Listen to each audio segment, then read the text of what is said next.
Rajkot real estate માર્કેટમાં વિકાસનો હવે નવો દોર શરૂ થઈ ગયો છે.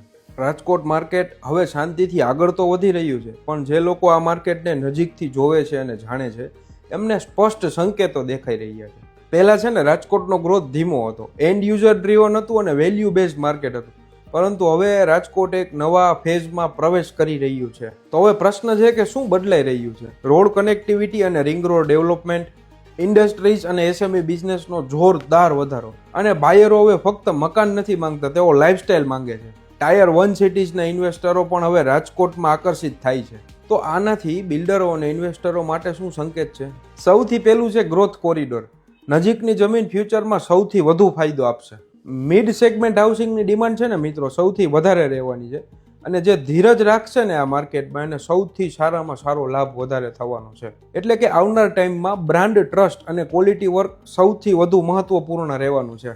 અને એક બીજી તમને હકીકતની વાત કરું ને તો આજનું જે રાજકોટ છે ને એ 15 વર્ષ પહેલાનું અમદાવાદ છે. અને આનો ડિફરન્સ કહું ને તો અત્યારે બાયર વધુ સ્માર્ટ છે અને પોલિસી વધારે સપોર્ટિવ છે. આવતા 10 વર્ષ હાઇપ પર નહીં, પ્લાનિંગ, પોઝિશનિંગ અને ટાઈમિંગ આ 3 પર સૌથી વધુ ડિપેન્ડન્ટ હશે. જો તમે પણ બિલ્ડર, ઇન્વેસ્ટર કે બાયર છો તો અત્યારનો સમય લોંગ ટર્મ માઇન્ડસેટ રાખવાનો છે. અને તમને રાજકોટની રિયલ એસ્ટેટ માર્કેટ વિશે પર્સનલી શું તમારો પોઈન્ટ ઓફ વ્યૂ છે તે પણ કોમેન્ટમાં જણાવજો. અને વધુ આવી વિગત માટે ફોલો કરો QBC પ્રોપર્ટીઝ.